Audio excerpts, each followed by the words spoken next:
Uttar Pradesh UP में 24 notification और 22 भर्तियां अटकी लटकी और भटक गई। आप सोच नहीं सकते, यह आंकड़ा लाखों की संख्या में है। जहां उत्तर प्रदेश के युवाओं को रोजगार मिलना था, लेकिन जिस आयोग को यह जिम्मा था, उस आयोग ने 24 नोटिफिकेशन जारी किए और 24 में से 22 अटक गई, भटक गई और लटक गई। महज एक नलकूप भर्ती वो पूरी हुई, वो भी 2016 की। आज इसी विषय पर मैं बात करने वाला हूं। मसला बेरोजगारों का है, रोजगार का है, लेकिन चिंतन और मंथन नंदीग्राम, पश्चिम बंगाल का चुनाव और फटी जींस पर आकर अटक जाता है। तो क्या यह सवाल खड़ा नहीं होना चाहिए कि यूपी अधीनस्थ सेवा आयोग की भर्ती प्रक्रिया पूरी क्यों नहीं हो पाती, जहां लाखों छात्रों का भविष्य अधर में लटक जाता है। आज कुछ ऐसे ही आंकड़े मैं आपके साथ साझा करने वाला हूं। बस एक कोशिश, एक मुहिम कि हाथ हमारे मजबूत करिए, क्योंकि यहां कलम गुलाम नहीं है। मैं कुछ आंकड़े आपके सामने रखूंगा। 22 भर्ती प्रक्रिया रुकी होती है और कोई प्रश्न नहीं खड़ा होता। और यह आयोग जिसके पास जिम्मा है नौकरी देने का, सिर्फ यही काम है आपके पास, और वहां नौकरी भर्ती प्रक्रिया पूरी नहीं हो पाती है, अटक जाती है, भटक जाती है और लटक जाती है।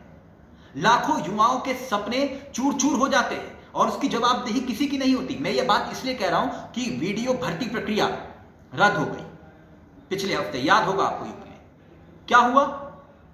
जिन्हें रोजगार और नौकरी मिलने का आश्वासन मिला था, जिनसे वादा किया गया था, और फिर उनके साथ धोखा हो गया। क्यों? और पल भर में उनको कह दिया गया कि नौकरी प्रक्रिया खत्म कर दी गई, आपको रोजगार नहीं मिलेगा। क्या यह युवाओं के साथ एक मजाक नहीं है? अब सवाल यहां क्यों खड़ा होता है? सवाल इसलिए खड़ा होता है कि याद करिए, बीजेपी ने चुनाव के वक्त क्या कहा था अपने घोषणा पत्र में? 70 लाख रोजगार देने का दावा था इन 5 सालों में, मगर आधिकारिक रूप से क्या कहा जा रहा है कि 4 लाख लोगों को नौकरियां दी गई। चलिए मान भी गए, लेकिन उस पर भी प्रश्न है।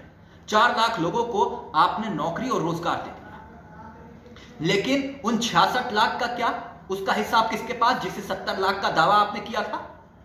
उन्हीं घोषणा पत्र के हिसाब से मैं पूछ रहा हूं। क्या यह प्रश्न नहीं खड़ा होना चाहिए कि वो 66 लाख रोजगार कहां गया? और सवाल यह कि आपने सितंबर में कहा था, सितंबर में कहा गया सरकार की तरफ से कि 6 महीने में यही भर्ती प्रक्रियाएं पूरी कर ली जाएंगी। लेकिन अब सवाल खड़ा होता है कि अब मार्च भी खत्म हो गया, सितंबर में कहा गया था, और हालात क्या है और तस्वीर क्या है वो आपके सामने है। 84 विभाग ऐसे हैं, 84 विभाग जहां पर भर्ती प्रक्रियाएं रुकी हुई हैं, जहां रोजगार के अवसर हैं, जहां युवाओं को रोजगार मिल सकता है, लेकिन यूपी में 84 विभाग ऐसे हैं जहां पर यह भर्ती प्रक्रिया रोक दी जाती है। लेकिन इसके साथ साथ जो आंकड़ा मैंने आपको बताया कि 6 महीने में भर्ती प्रक्रिया पूरा करने का दावा सरकार की तरफ से किया गया था, लेकिन एक दिन में, अखबारों की सुर्खियां याद होंगी आपको, एक दिन में 82,000 लोगों को रोजगार दिया जाएगा। अब इस हिसाब से तो सच में राम राज्य आ जाना चाहिए था कि एक दिन में 82,000 लोगों को रोजगार।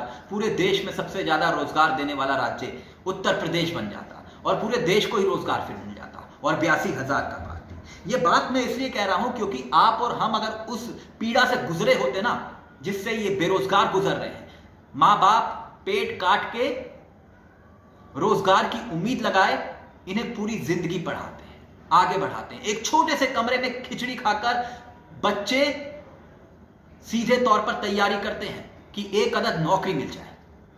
पूरे साल भर मेहनत करते हैं, लेकिन उनके साथ मजाक होता है। यह बात मैं इसलिए कह रहा हूं, मैं क्यों बार बार कह रहा हूं, क्योंकि प्रयागराज में ऐसी घटनाएं सामने आई जहां पर युवाओं ने इसी तंगी से आकर, इसी परेशानी से आकर, इसी पीड़ा और अपमान से आकर आत्महत्या तक कर ली। ये डिप्रेशन में चले जाते हैं बच्चे। मैं इसलिए आज इस विषय को कह रहा हूं कि लाखों नौकरियां यूपी में फंसी हुई हैं और युवाओं के साथ खिलवाड़ होता है। आखिरकार क्यों? क्या इस सवाल का जवाब नहीं मिलना चाहिए? कौन है आखिरकार जो इन भर्तियों को लटका देता है, भटका देता है और अटका देता है और मीडिया में प्रश्न तक नहीं पूछे जाते, सवाल तक नहीं पूछे जाते? क्यों क्यों लाखों युवाओं के रोजगार पर मौन साध लिया जाता है और नंदीग्राम, फटी हुई जींस राष्ट्र का मुद्दा बन जाता है? क्या ये प्रश्न नहीं उठने चाहिए? क्या यूपी ट्रिपल एससी का गठन जो किस मकसद से हुआ था वो पूरा हुआ? क्या ये प्रश्न नहीं है कि डिमांड ड्राफ्ट भर्ती, मैं लगातार एक बात कहता हुआ आया, ये डिमांड ड्राफ्ट भर्ती है ना, वो प्रक्रिया के नाम पर एक वसूली का खेल भी है। अगर प्रक्रिया पूरी नहीं हुई तो फिर इन बच्चों से वसूली क्यों? क्या ब्याज के सहित इनको पैसा नहीं मिलना चाहिए वापस? पुलिस विभाग जाइए, स्वास्थ्य विभाग जाइए, शिक्षा विभाग जाइए, हर जगह भर्ती प्रक्रियाएं अटकी और भटकी पड़ी हुई है लाखों की संख्या में, लेकिन फिर भी ये मीडिया के लिए प्रश्न नहीं है।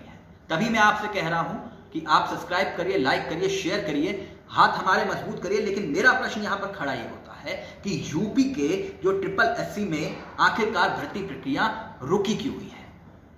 यहां प्रश्न बार बार भर्ती प्रक्रियाएं निरस्त क्यों हो जाती हैं, यह प्रश्न अपने आप में बड़ा है। यूपी के लिहाज से बहुत बड़ा इसलिए हो जाता है कि भर्ती बोर्ड पर कोई कार्रवाई नहीं होती। अगर उनका जिम्मा है, वो भर्ती प्रक्रिया नहीं कर पाए, किन की वजह से अटकी और भटकी, उन पर कार्रवाई क्यों नहीं होती?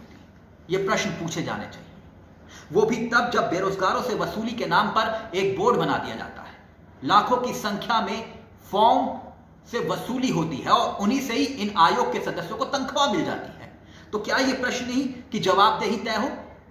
और क्यों ना हो, आयोग को भंग क्यों ना कर दिया जाए? क्या यह प्रश्न नहीं है कि आयोग को क्यों नहीं भंग किया जाता? अगर वो आयोग किसी काम का नहीं है, नए आयोग का गठन किया जाए और फिर भर्ती प्रक्रिया पूरी की जाए, और 4 साल में जो नहीं हुआ वो 8 महीने में कैसे हो जाएगा? फिर यह भी प्रश्न खड़ा होता है। वो भी जब आचार संहिता लागू हो जाए तो फिर आप तो कुछ कर नहीं सकते। और ऐसी स्थिति में ये जो उम्मीदें टूटती है ना, वो निराशा देती है। इसलिए मैंने कहा कि आखिरकार किस तरह से 24 नोटिफिकेशन जारी होते हैं और 22 भर्ती प्रक्रियाएं अटकी भटकी और लटकाई जाती हैं, उसकी जवाबदेही और जिम्मेदारी किसी के सर नहीं होती। बेरोजगार देश का सबसे बड़ा मुद्दा है। जरा सोच कर देखिएगा। वीडियो अच्छा लगे तो शेयर, लाइक और सब्सक्राइब जरूर करिएगा ताकि हमारे हाथ मजबूत हों, क्योंकि यहां कलम गुलाम नहीं है। नमस्कार, जय हिंद, जय भारत।